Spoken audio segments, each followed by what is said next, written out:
வந்திருக்கக்கூடிய அனைவருக்கும் இனிய மாலை வணக்கம். நம்ம குழுல அடிக்கடி ஆழமா சொல்ற ஒரு விஷயம் உண்டு. பிள்ளை பேரை பொறுத்த மட்டில் பெண் சார்ந்த புரிதல் மிக மிக முக்கியம் அப்படின்னு.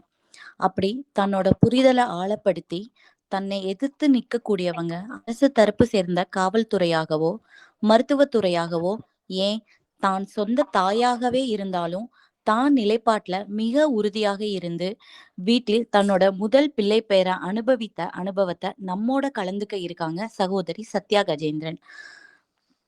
சத்யா, நீங்க ஸ்டார்ட் பண்ணலாமா? Okay ma'am. எல்லாருக்கும் வணக்கம். ஃபர்ஸ்ட் எனக்கு இங்க பேச வாய்ப்பை கொடுத்த குரூப் அட்மின்ஸ்க்கு எல்லாருக்கும் ஃபர்ஸ்ட் தேங்க்ஸ் சொல்லிக்கிறேன். நாங்கள் வந்து எனக்கு வந்து ஃபர்ஸ்ட் ஏற்கனவே ஒரு வாட்டி வந்து அபார்ஷன் ஆயிருக்கு. நான் கொஞ்சம் மட்டும் என்னோட பாஸ்ட்டை சீக்கிரமாக சொல்லி முடிச்சிடுறேன். எங்களுக்கு வந்து கல்யாணம் ஆகி ரொம்ப வருஷம் ஆயிடுச்சு. ஸ்டடீஸ் போனதுனால நாங்கள் வந்து அப்போ வந்து குழந்தை பற்றி எங்களுக்கு பிளானிங்கே கிடையாது.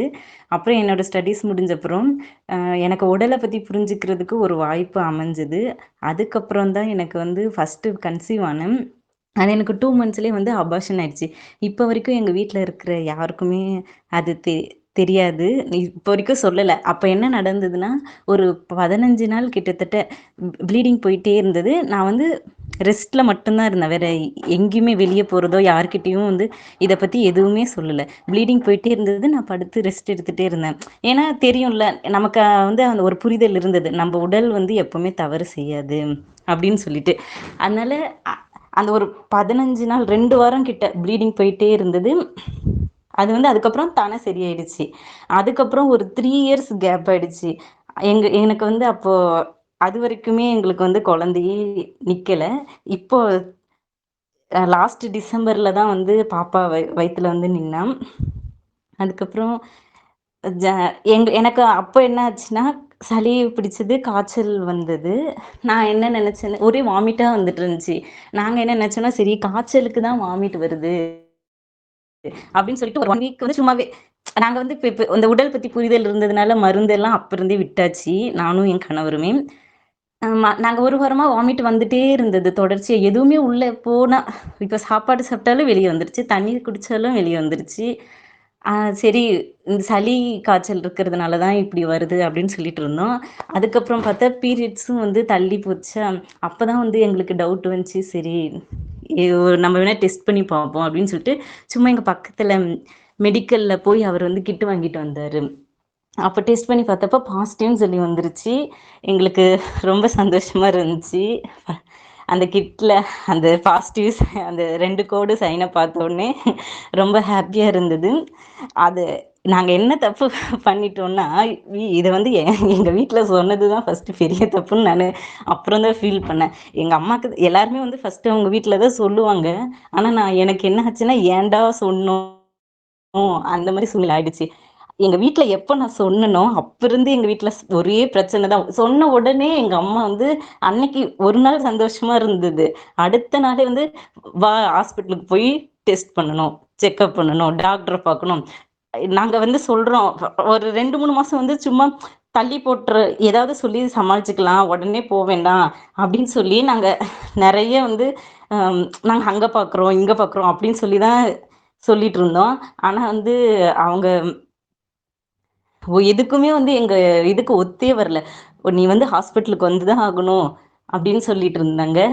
கடைசியில் என்னாச்சுன்னா, அவங்க ஒரு 2 மாதம் கேப் கழிச்ச அப்புறம் வந்து அந்த ஏரியா நர்ஸ் இருப்பாங்கல்ல, அவங்கள வந்து காண்டாக்ட் பண்ணி அவங்கக்கிட்ட சொல்லிட்டாங்க, இந்த மாதிரி என் பொண்ணு வந்து கன்சீவ் ஆயிருக்கா, ஆனால் வந்து ஹாஸ்பிட்டலுக்கு வர மாட்டலாம், அவங்க வந்து ஏதோ வீட்லேயே பார்த்துக்கிறேன்னு சொல்லிட்டு இருக்காங்க, நீங்கள் வந்து வீட்டுக்கு வாங்கன்னு சொல்லி ஃபஸ்ட்டு ஏரியா நர்ஸு வீட்டுக்கு கூப்பிட்டு வந்துட்டாங்க.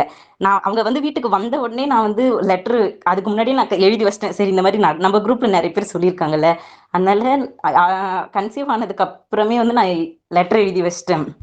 நம்ம குழுலேயே அந்த லெட்டர் ஃபார்மேட் இருக்கு. அவங்க அந்த நர்ஸ் வந்தோடனே நான் ஃபர்ஸ்ட் லெட்டர் எடுத்து கொடுத்துட்டேன், எதுவுமே பேசல. இந்தாங்க இந்த லெட்டரை நீங்க வச்சுக்கோங்க, எங்களோட முடிவு இதுதான் அப்படின்னு சொல்லி கொடுத்துட்டேன்.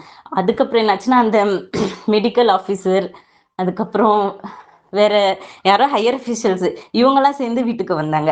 அவங்ககிட்டயும் சொல்லியாச்சு, நாங்கள் வந்து வீட்லேயே தான் பார்த்துக்க போகிறோம், எங்களுக்கு வந்து எந்த மருத்துவ உதவியும் வேண்டாம் அப்படின்ட்டு. அவங்க அப்போ வந்து எனக்கு ஒரு 4 மந்த்ஸ் இருந்துச்சு. அதனால அவங்க அப்போ போயிட்டாங்க. பெருசா எதுவும் ஒரு 2 மாசம் வந்து எதுவும் கண்டுக்கல. அப்புறம் என்னாச்சுன்னா, எங்க அம்மா வந்து ரொம்ப கம்பல் பண்ணி என்ன வந்து இந்த பக்கத்துல இருக்கிற அந்த வி ஆரம்ப சுகாதார நிலையம் இருக்குல்ல, அதுல போயி பதிவு பண்ணிட்டாங்க பிக்மி நம்பரு. நான் வந்து வரமாட்டேன்னு சொல்லி ரொம்ப போராடினேன். என்ன சொல்றது, எங்க பெரியப்பா, பெரியம்மா, மாமா எல்லாரும் வந்து ரொம்ப என்ன வந்து ஒரு சித்திரவதை மாரி அந்த சூழ்நிலை அன்னைக்கு இருந்தது. அதனால வேற வழி இல்லாம தான் போனேன் நானும்.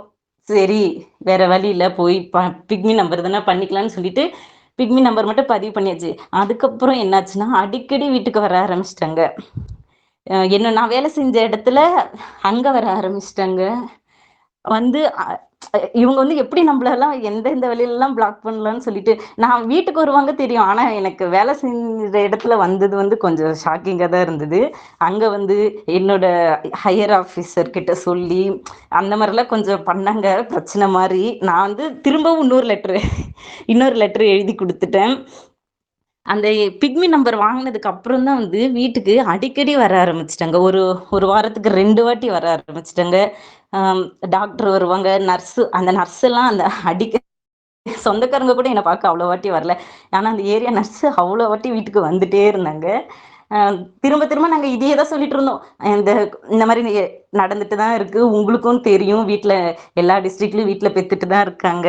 அதுக்கப்புறம் இந்த புக்கையும் ரெஃபர் பண்ணோம். எங்ககிட்ட இருக்கிற புக்கு எங்க ஹஸ்பண்ட் வந்து அந்த டாக்டர் கிட்டயே குடுத்துட்டாங்க. அ இனிய இனிய சுகப்பிரசவம் புக்கையும், அப்புறம் உடலின் மொழி புக்கையும் வந்து டாக்டர்கிட்டயே நீங்க படிங்க இத அப்படின்னு சொல்லி குடுத்துட்டாங்க. ஆனா அவர் வந்து கடைசி வரைக்கும் அந்த புக்க திருப்பி எங்களுக்கு தரவே இல்ல. தொலைஞ்சிருச்சுன்னு சொல்லிட்டாரு. அதுக்கப்புறம் கேட்டதுக்கு. அவர்கிட்ட குடுத்தது வேஸ்ட்டு அந்த புக்கு. அ அதுக்கப்புறம் நான் வந்து ஒசூர்ல எங்க அம்மா வீடு வந்து ஒசூரு. அங்க தான் வேலை பார்த்துட்டு இருந்தேன். அங்க வந்து ரொம்ப இந்த மாரி ப்ரெஷரா இருக்கு அப்படின்னு சொல்லிட்டு தான் என் ஹஸ்பண்ட் திண்டுக்கல்ல வேலை பார்க்குறாரு. நான் வந்து லீவ் போட்டுட்டு 8வது மாசத்துலயே லீவ் போட்டுட்டு வந்துட்டேன். இங்க இருக்கலாம் அப்படின்னு சொல்லிட்டு. பார்த்தா எங்க அம்மா நான் வந்த 10 நாள்லயே பின்னாடியே வந்துட்டாங்க. இங்க உன்னை அப்படியெல்லாம் விட மாட்டேன் அப்படின்னு சொல்லிட்டு, இங்க வந்து மறுபடியும் அங்க இருக்கிற ஏரியா நர்ஸ் வந்து இங்க இருக்கிற ஏரியா நர்ஸுக்கு ஃபோன் பண்ணி, அவங்க ஒரு லிங்க்கு வச்சு ஒரே என்ன சொல்றது, ஒரு ப்ரெஷரான சூழ்நிலை மட்டும் தான் எனக்கு அந்த இருந்தது. என்ன சுத்தி. ஆனா என் ஹஸ்பண்ட் வந்து எனக்கு ஃபுல் சப்போர்ட் பண்ணாங்க. வர்றவங்களுக்கெல்லாம் அவர் பதில் சொல்லி அனுப்புனாரு. நாங்க 2 பேருமே வந்து யாருக்கிட்டயும் ஹார்ஷாலாம் பேசல. பொலைட்டா தான் சொல்லிட்டு இருந்தோம். இந்த மாரி தானா நடக்கும் பிரசவம். நீங்க வேணா இந்த புக்ஸ வாங்கி படிங்க. எல்லார்கிட்டயுமே இதே தான் சொன்னோம். பிரசவம் வந்து தானா நடக்கும். யாரோட உதவியும் வேண்டாம். எதுவுமே ஆகாது பயப்படுற மாரி.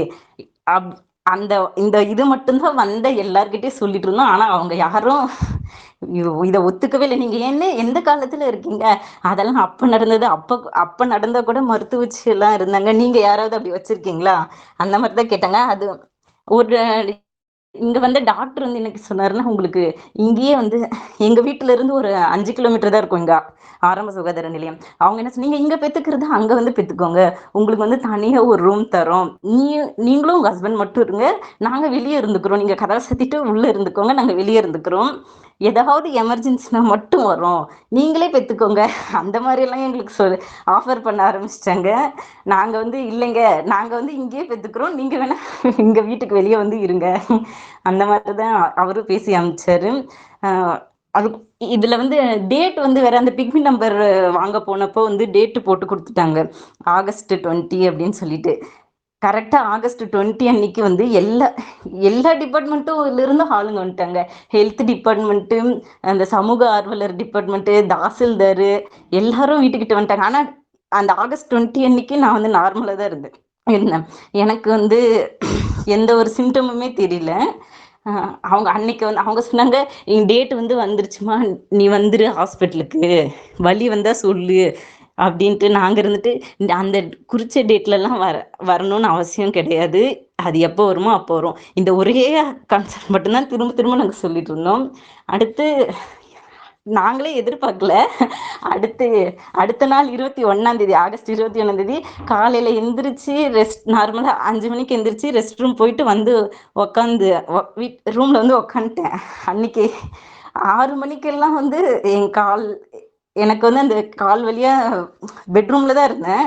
அந்த பனிக்குட நீர் வந்து வடிய ஆரம்பிச்சிருச்சு. இதுக்கு முன்னாடி சொல்லியிருக்காங்கல்ல குழுல, அது வந்து இப்ப யூரின்னா நம்மளால கட்டுப்படுத்த முடியும். ஆனா இந்த பனிக்குட நீர் வந்து கண்ட்ரோல் இல்லாம வரும்னு சொல்லி அது எனக்கு நல்லாவே தெரிஞ்சது. அந்த பனிக்குட நீர் தான் வந்தது அப்படின்னு சொல்லிட்டு அப்புறம் என் ஹஸ்பண்ட் கிட்ட மட்டும் சொன்னேன். ஏன்னா என் கூட எங்க அம்மாவும் இருந்தாங்க. எந்த காரணத்துக்காகவும் எதுவுமே வெளியே சிம்டம்ஸ் காமிச்சிடவே கூடாது. எங்க அம்மா எல்லாரோட நம்பரையும் வாங்கி வச்சிருந்தாங்க. நர்ஸு, டாக்டர் வலி வந்தா டக்குன்னு ஃபோன் பண்ணி சொல்றதுக்கு. ஆனா அவங்க கிட்ட சிம்டம்ஸே காமிக்க கூடாதுன்னு சொல்லிட்டு என் ஹஸ்பண்ட் கிட்ட மட்டும் சொன்னேன். இந்த மாதிரி நீர் வந்துட்டே இருக்கு அப்படின்னு சொல்லிட்டு, இப்போ அடிக்கடி ரெஸ்ட் ரூம் போனாலும் ஏதாவது கண்டுபிடிச்சிருவாங்க அப்படின்னு சொல்லிட்டு இங்க ரூம்லயே வந்து கிளாத் வச்சுக்கிட்டு இருந்தேன். அது கிளாத்ல எவ்வளவு வச்சாலும் நனைஞ்சு போச்சு. மாத்திட்டே இருந்தோம். அப்புறம் காலையில வந்து நான் படுத்துட்டே தான் கிடந்தேன். எனக்கு ஒரு மணி நேரம் நீர் வந்துட்டே இருந்தது. 6 மணிக்கு அப்புறம் வந்து அப்பதான் லைட்டா வலி வர ஆரம்பிச்சிச்சு. எனக்கு அந்த வலி எப்படின்னா பீரியட்ஸ் அப்பவும் வலி இருக்கும். அந்த மாதிரி வலி தான் இருந்தது. பின்னாடி முதுகுல வந்து ஒரு மாதிரி பீரியட்ஸ் அப்போ எனக்கு வலி வரும். அதே வலி தான் அன்னைக்கும் வந்தது. அப்படியே படுத்துட்டே தான் கிடந்தேன். எங்க அம்மா இருந்துட்டு காலையில ஒரு 8, 9 மணி ஆச்சு. அப்போ வந்து ஏஞ்சி சாப்பிடு அப்படின்னு சொன்னாங்க. நம்ம குழுல வந்து ஏற்கனவே சொல்லியிருக்காங்களே, இப்போ குழந்தை வர்றதுக்கு முன்னாடி வந்து மோஷன் போகும், யூரின் போகும். அந்த உடல் வந்து கழிவு நீக்கம் நடந்ததுக்கு அப்புறம் தான் குழந்தை வரும்னு சொல்லிட்டு, அதனால அந்த மாதிரிலாம் நடந்துச்சுன்னா இவங்க கண்டுபிடிச்சிருவாங்க, கூட்டு போயிடுவாங்க ஹாஸ்பிட்டலுக்குன்னு சொல்லிட்டு, நான் காலையில அந்த பனிக்குட நீர் உடஞ்சதுல இருந்து எதுவுமே சாப்பிடல. இட்லி கொண்டு வந்து கொடுத்தாங்க ரூம்ல. நான் வந்து சா சாப்பிடவே இல்லை. எங்க ஹஸ்பண்ட் வந்து அதை சாப்பிட்டாரு. நான் சாப்பிட்ட மாதிரி நான் ரூம்லயே தான் இருந்தேன், வெளியே போல. அவர் சாப்பிட்டுக்கிட்டாரு. நான் சாப்பிட்ட மாதிரி கொண்டு போய் ஒரு தட்டை வச்சுட்டாரு. அப்புறம் படுத்தே தான் இருந்தேன். அவங்களுக்கு அப்பயே வந்து என்ன உனக்கு டயர்டெல்லாம் வரக்கூடாது, எந்திரிச்சு எழு. ஆனா என்னன்னா நான் படுத்தே தான் கிடந்தேன். ஏன்னா எனக்கு அதுதான் கொஞ்சம் கம்ஃபர்டபுளா இருந்தது. அந்த வலி வரும்போது படுத்து விட்டு விட்டு தான் வந்துச்சு. அந்த வலி வரும்போது மட்டும் உடம்பெல்லாம் வேர்த்து வேர்த்து ஊத்துச்சு. அதுக்கப்புறம் அப்படியே நார்மல் ஆயிடுச்சு. அதே மாதிரி அந்த வலி வரும்போது வேர்த்துச்சு, மறுபடியும் நார்மல் ஆயிடுச்சு. அதனால என்னால எந்திரிச்சு உட்கார முடியல. படுத்தே தான் கிடந்தேன் பெட்ரூம்ல. எங்க அம்மா வந்து இப்போ உனக்கு வந்து என்ன இப்படி டயர்டெல்லாம் வரக்கூடாது, எழு அப்படின்னு சொன்னாங்க. இவர் தான் இருந்துட்டு சரி அவ டயர்டா இருக்கா, கொஞ்ச நேரம் படுத்துருக்கட்டும் விடுங்க அப்படின்னு சொன்னார் காலையில. ஆனா அவங்க வந்து என்ன நோட் பண்ணிட்டே தான் இருந்தாங்க. அன்னைக்குன்னு பார்த்து ஷட் டவுனு, கரண்ட் இல்லை. எனக்கு வேர்த்து போதெல்லாம் என்னோட கணவர் தான் வந்து எனக்கு விசிறிட்டு இருந்தாரு கையில ஒரு அட்டையை வச்சுட்டு. அதுக்கப்புறம் மதியம் அப்படியே நாங்க வந்து டைமை கடத்திட்டோம். மதியம் ஒரு மணிக்கு மேல நினைக்கிறேன். அப்போ வந்து வலி கொஞ்சம் நல்லாவே ஆரம்பிச்சிருச்சு, நல்லாவே தெரிஞ்சது. ஃபர்ஸ்ட் வந்த வலி வந்து இப்போ பீரியட்ஸ் அப்போ வர வலி நான் கண்ட்ரோல் பண்ணிக்கிட்டேன். அதுக்கப்புறம் வர வலி வந்து கொஞ்சம் சிவியரா தான் இருந்தது. அப்போ எங்க அம்மா என்ன பண்ணாங்க, சாப்பிடு அப்படின்னு சொல்லி ஃபர்ஸ்ட் குளிச்சிரு, எழு நீ குளி, என்ன படுத்துட்டே இருக்க அப்படின்னு சொன்னாங்க. நம்ம அந்த சமயத்துல நம்ம குளிக்கவே கூடாது. சரி அவங்களுக்கு தெரியக்கூடாது அப்படின்னு சொல்லிட்டு என் கணவர் தானே ரெஸ்ட் ரூம் கூட்டு போனாரு. சும்மா ட்ரெஸ் சேஞ்ச் மட்டும் பண்ணியாச்சு. தண்ணி ஹீட்டர் போட்டெல்லாம் வச்சிருந்தாங்க எங்க அம்மா. அதை சும்மா கீழே ஊத்திட்டு ட்ரெஸ் சேஞ்ச் பண்ணிட்டு வந்து உட்காந்து சாப்பாடு கொண்டு வந்து கொடுத்துட்டாங்க. நீ சாப்பிடு அப்படின்னு சொல்லிட்டு ரசம் சாதம் பண்ணியிருந்தாங்க. அது ஒரு வயசு நான் வந்து முடிவு பண்ணிட்டேன் சாப்பிடக்கூடாது, சாப்பிட்டா மோஷன் வரும், தண்ணி குடிச்சா யூரின் அந்த மாதிரி ஏதாவது ஒன்று சிம்டம்ஸ் வெளியே வந்துருச்சுன்னா நம்மள மாட்டிக்குவோம் அப்படின்னு சொல்லிட்டு நான் ஒரு சொட்டு தண்ணி கூட குடிக்கல. ஒரு வயசு சாப்பாடு கொடுத்தாங்க, வேண்டாம் எனக்கு வேணாம் அப்படின்னு சொல்லிட்டேன். உடனே அவங்க வந்து என் கையை தொட்டு பார்த்துட்டு என்ன கை, அது எனக்கு வேர்த்துட்டே இருந்ததா வலி வரப்பெல்லாம். அது உடம்பு சில்லுன்னு ஆயிடுச்சு. உடம்பு என்ன இவ்வளோ சில்லுன்னு இருக்கு, இப்படி ஆகக்கூடாது அப்படின்னு சொல்லிட்டு டக்குன்னு போய் எங்க அம்மா அந்த நர்ஸு டாக்டருக்கு ஃபோன் பண்ணி சொல்ல ஆரம்பிச்சிட்டாங்க. இது தெரிஞ்ச உடனே என் கணவர் வந்து யாரையும் உள்ள விடக்கூடாதுன்னு சொல்லி வெளியே கேட்டை பூட்டிட்டாங்க, அவங்க வீட்டுக்குள்ள வரக்கூடாதுன்னு சொல்லிட்டு. அப்புறம் அந்த டாக்டர் இங்க பக்கத்துல தானே இருக்கு வில்லேஜ் ஹெல்த் சென்டரு, அந்த டாக்டர் வந்துட்டாரு, வீட்டுக்கு வெளியே வந்தாரு. இவர் தான் பேசிட்டு இருந்தாரு, நான் ரூம்குள்ளதான் இருந்தேன். சரி நீங்க அவளை வந்து சத்யா வந்து கூப்பிட்டுட்டு வந்து காமிங்க அப்படின்னு சொன்னாங்க. எனக்கு வந்து வலி, அந்த வலியிலயும் வந்து நான் எந்திரிச்சு போய் அந்த டாக்டர் கேட்டாங்க, நல்லா இருக்கீங்களா, என்ன செய்யுது அப்படின்ட்டு. கேட்டுக்கு வெளியே தான் அவர் இருந்தாரு டாக்டர். நான் நல்லா தான் இருக்கேன் அப்படின்னு நான் அந்த வலியை காமிச்சிக்காம எந்திரிச்சு போய் நடந்து சொல்லிட்டு வந்துட்டேன். அப்புறம் உள்கேட்டையும் பூட்டிட்டாரு, வரக்கூடாதுன்னு. அவங்க என்ன பண்ணிட்டாங்கன்னா போய் போலீஸ் டிபார்ட்மெண்ட்டுக்கு சொல்லிட்டாங்க. அந்த டாக்டர் போலீஸ் எல்லாம் கூப்பிட்டு வந்துட்டாங்க. எஸ்ஐ, கான்ஸ்டபிள், அந்த ஒரு 3-4 பேர் வந்துட்டாங்க உள்ள. அதுக்கப்புறம் போலீஸ் வந்ததுனால தான் என் ஹஸ்பண்ட் வந்து அந்த பூட்டை வந்து ஓப்பன் பண்ணிட்டாரு. அவங்க ஹால் வரைக்குமே வந்துட்டாங்க எல்லாரும். எல்லா டிபார்ட்மெண்ட்ல இருந்த ஆளுங்களும் வந்துட்டாங்க. நான் வந்து பெட்ரூம்ல இருந்தேன். அவங்க வந்து என் கணவரை கூப்பிட்டு கேள்வி கேட்டுட்டு இருந்தாங்க. என்னைய பண்ணிட்டு இருக்க நீனு, அறிவு இருக்கா இல்லையா, இந்த மாதிரி பண்ணலாமா அப்படி. ஆனா அப்போ வரைக்கும் நான் எனக்கு பனிக்கூட நீர் உடஞ்ச விஷயம் வந்து யாருக்கும் தெரியல. நானா கொஞ்சம் டயர்டா இருந்த மாதிரி மட்டும்தான் தெரியும் எல்லாருக்கும். வலி வந்தது அதெல்லாம் யாருக்குமே தெரியல. ஆஹ் ஆஹ் அவங்க வந்து என் கணவர்கிட்ட வந்து சண்டை போடுற மாதிரி பேசிட்டு இருந்தாங்க. நான் நான் வந்து சொன்னேன், நீங்க எனக்கு ஏதாவது ஒண்ணு இப்ப நடந்தா நீங்க இங்க இருக்கிற எல்லாரும் தான் காரணம் அப்படின்னு சொல்லி எங்க கணவர் வந்து ஒரு வீடியோ எடுக்க சொல்லி எடுத்தாரு. அதுல நான் இப்படி பேசினேன். நான் அப்படி பேசினதுக்கு அப்புறம் தான் அவங்க வந்து வீட்டுல இருந்து வெளியவே போனாங்க. அது வரைக்கும் ஹாலுக்கே வந்துட்டு ஹால்ல தான் நின்று பேசிட்டு இருந்தாங்க. எனக்கு நீங்க வந்து இங்கிருந்து போங்க அப்படின்னு சொல்லி நான் வந்து உட்காந்துட்டு தான் இருந்தேன். நான் அப்ப எந்திரிக்க முடியல என்னால. நான் உட்காந்துட்டே தான் பேசினேன். நான் பேசினதுக்கு அப்புறம் தான் அவங்க வந்து வீட்டுல இருந்து வெளியவே போனாங்க. அப்புறம் நாங்க வந்து இந்த ஹாலையும் பூட்டி இருக்கணும், தப்பு பண்ணிட்டோம். இந்த பெட்ரூமை மட்டும் அவங்கள வெளியே போன அப்புறம் என் கணவர் வந்து பெட்ரூமை மட்டும் பூட்டிட்டாரு. அதனால கரண்ட்டும் இல்லையா, எனக்கு வந்து அந்த வலி வரப்பெல்லாம் வேர்த்துட்டே இருந்தது. அவர் தான் வந்து விசிறி விட்டுட்டே இருந்தாரு. கொஞ்சம் அந்த டைம் வந்து கொஞ்சம் எனக்கு கஷ்டமா தான் இருந்தது. அப்புறம் ஈவினிங் ஒரு 5:30க்கு மேலன்னு நினைக்கிறேன். அப்போ பெயின் வந்து நல்லாவே இருந்துச்சு. அப்புறம் மேம் கிட்ட, ஆர்லியா மேம் கிட்ட ஃபோன் பண்ணி கணவர் பேசிட்டு இருந்தாரு. அப்போ வந்து ரத்தம் மாதிரி சீல் மாதிரி வருது வெளியே, அந்த மாதிரிலாம் கேட்கும் போது அவங்க வந்து அது கரெக்டான ப்ரொசீஜர் தான், நீங்க வந்து தைரியமா இருங்க அந்த மாதிரி சொன்னாங்க. அப்புறம் என்ன வந்து மூச்சு வந்து வாய் வழியா விட சொன்னாங்க. உள்ள இழுக்காத, வெளியே வாய் வழியா விடு அப்படின்னு சொல்லி அவங்க வந்து கைட் கொஞ்சம் என்ன சொல்றது, இப்படி மூச்சு விடு அந்த மாதிரி சொன்னாங்களா. நான் கொஞ்சம் அப்படி கொஞ்சம் பண்ணிட்டு இருந்தேன். ஒரு 6 மணி இருக்கும். அவங்க எங்க அம்மா என்ன பண்ணிட்டாங்கன்னா, 6 மணி இருக்கும்போது போலீஸ் வந்து என்ன சொல்லிட்டாங்கன்னா, நீங்க வந்து கேஸ் கொடுங்க, வந்து போலீஸ் ஸ்டேஷனுக்கு வந்து ஒரு கேஸ் கொடுங்க, நம்ம கதவை உடைக்கிறதுக்கு, இந்த பெட்ரூம் கதவை மட்டும்தானே பூட்டியிருந்தோம், இந்த பெட்ரூம் கதவை உடைக்கிறதுக்கு அப்படின்னு கேஸ் கொடுக்க சொல்லியிருக்காங்க. அவங்க போயிட்டாங்க, எங்க அம்மா போலீஸ்காரங்க எல்லாம். கரெக்டா 6:15க்கு பாப்பா வந்து பிறந்துட்டா. கே அவங்க வந்து அங்க போலீஸ் ஸ்டேஷன்ல இருக்கும்போது பாப்பா வந்து வெளியே வந்துட்டா. அது பாப்பா வர்றதுக்கு முன்னாடி ஃபர்ஸ்ட் வந்து அந்த முக்குற ஸ்டேஜ் வரும்ல, முக்குற இது. அப்ப வந்து நம்ம குழுவுல எல்லாருமே ஷேர் பண்ணியிருப்பாங்க. வலி நின்னாதான் வந்து நமக்கு அந்த பிரசவமே நடக்கும்னு சொல்லி, நானும் அதுதான் எக்ஸ்பீரியன்ஸ் பண்ணேன். வலி வந்து எனக்கு ஃபுல்லா நின்னதுக்கு அப்புறம் தான் எனக்கு அந்த முக்குணுன்ற உணர்வே வந்துச்சு. அப்போ ஃபர்ஸ்ட் வாட்டி நான் ரொம்ப முக்குனேன்னா, அப்போ என் கணவர் சொன்னாரு, நீயா முக்காத, உனக்கு உள்ள தோணுனா மட்டும் முக்கு அந்த மாதிரி சொன்னாரு. எனக்கே தெரியல, நானா அது முக்குறது நானானே எனக்கு கொஞ்சம் கான்சியஸ் இல்லாத மாதிரி இருந்தது. இதெல்லாமே நான் உட்காந்துட்டு தான் இருந்தேன் கீழே. படுத்துட்டோ அந்த மாதிரிலாம் எதுவுமே கிடையாது. கீழே வந்து காலை மடக்கி உட்காந்துட்டு தான் இருந்தேன். ஏன்னா உட்காந்துட்டு இருந்தப்பதான் எனக்கு அந்த பெயின் கொஞ்சம் டாலரேட் பண்ற மாதிரி இருந்துச்சு. அப்புறம் வந்து ஒரு 3 டைம்ஸ் முக்குனேன். அதுக்கப்புறம் 4th டைம்ஸ் முக்கும் போது அவர் சொன்னாரு, தலை தெரியுது, குழந்தையோட தலை தெரியுது அப்படின்னாரு. அடுத்து 5th டைம்னு நினைக்கிறேன், ஒரு ஒரு அழுத்தி ஒரு ஒரு புஷ் தான். டக்குன்னு வந்து பாப்பா வந்துட்டா.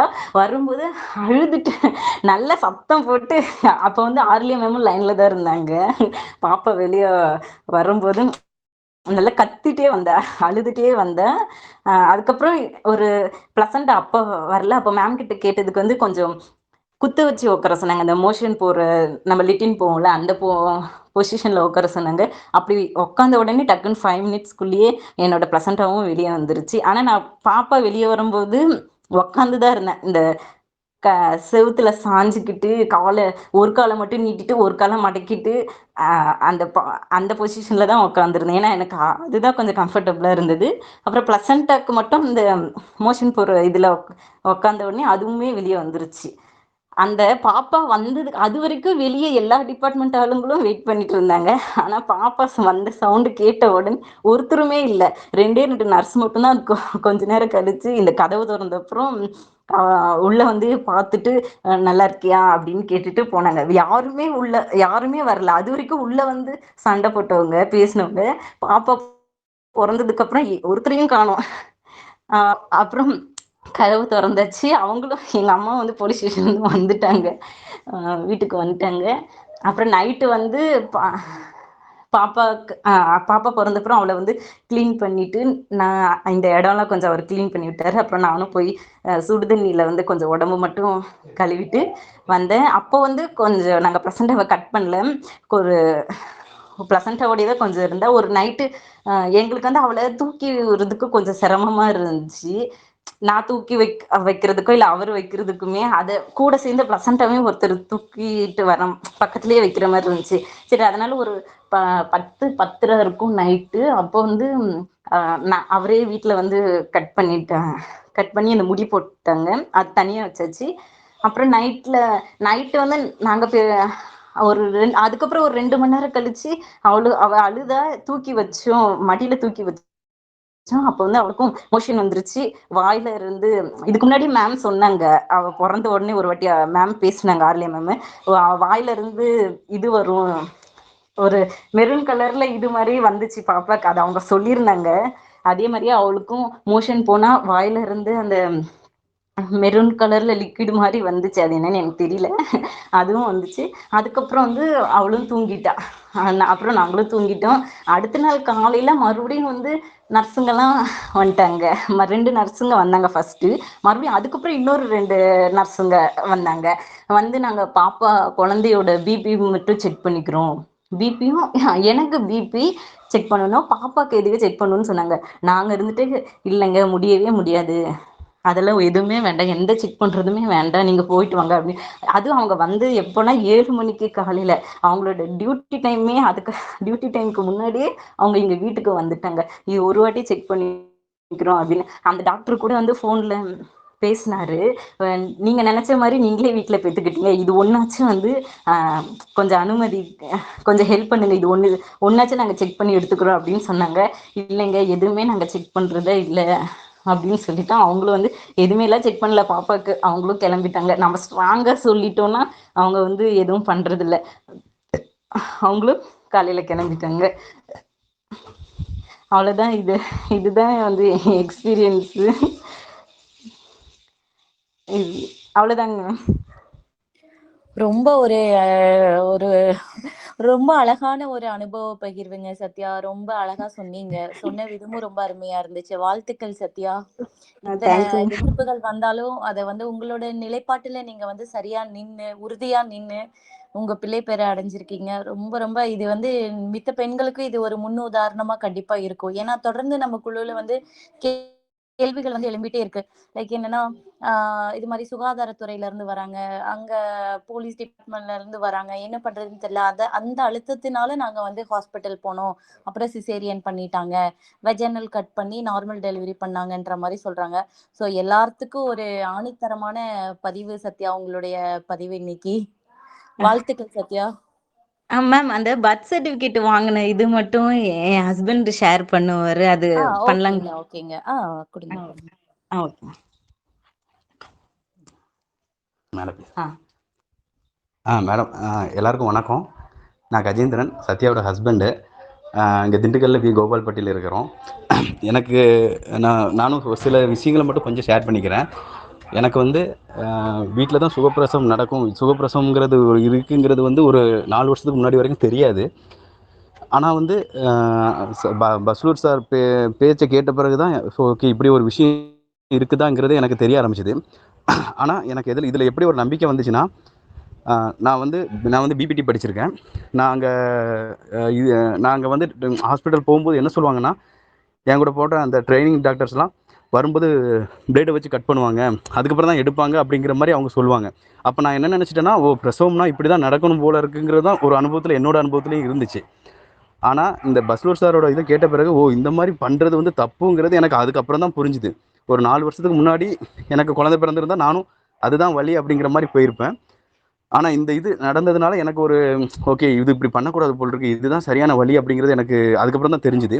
அதுக்கப்புறம் என்னோட மனைவிக்கு அபார்ஷன் ஆனதாக அவ சொன்னான்ல, அப்போது அந்த டைமில் நாங்கள் எதுவுமே மருத்துவமனைக்கு எதுக்குமே போகலை. அவள் ஒரு 10 நாள் படுத்திருந்தா. ஆனால் ஒரு அபார்ஷன் ஆச்சுன்னா இதாயிரும் அதாயிரும் எதெல்லாமோ சொல்லுவாங்க. ஆனால் அவள் 10 நாள் படுத்து எழுந்துச்சு அதுக்கப்புறம் ரொம்ப ஒரு புத்துணர்வாக நல்லா அழகாக வெளியே வந்தா. அப்போ நான் நினச்சேன் ஓகே உடல் ஒருபோதும் தவறு எதுவுமே பண்ணாது அப்படிங்கிறது எனக்கு அப்போ புரிஞ்சுது.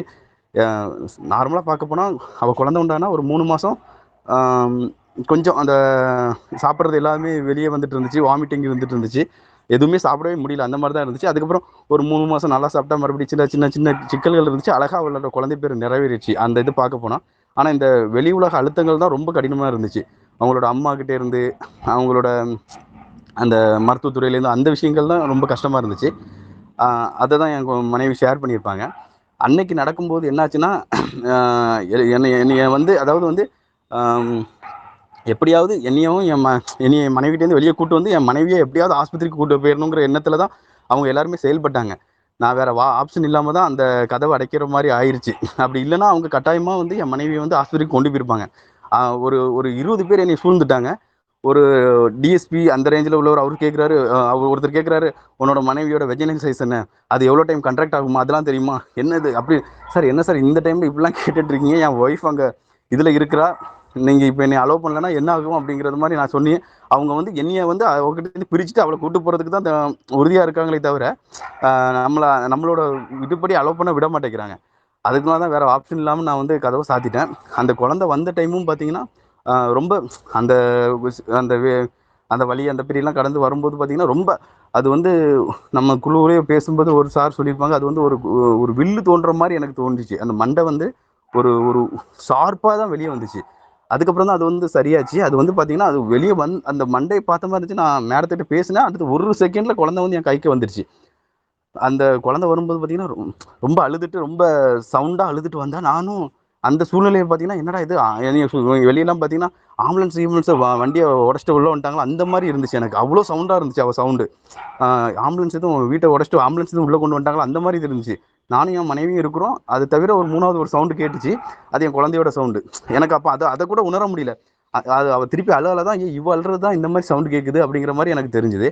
அதுக்கப்புறம் அந்த விஷயங்கள்லாம் என் மனைவி ஷேர் பண்ணா. பர்த் சர்டிஃபிகேட்டை பொறுத்த வரைக்கும் இந்த மாதிரி நடந்தது பார்த்தீங்கன்னா, அந்த டிவியில் இதுலலாம் இதாகிடுச்சு. அது மட்டும் அந்த சூழ்நிலை மட்டும் கொஞ்சம் கஷ்டமாக இருந்துச்சு. என்னடா நம்ம ஒரு சாதாரணமாக நடக்கணும்னு நினச்சோம், ஆனால் இந்த மாதிரி ஆயிடுச்சு. சரி ஓகே, அதை நம்ம கடந்து போயிடலாம் அப்படிங்கிற மாதிரி நான் அதை விட்டுட்டேன்.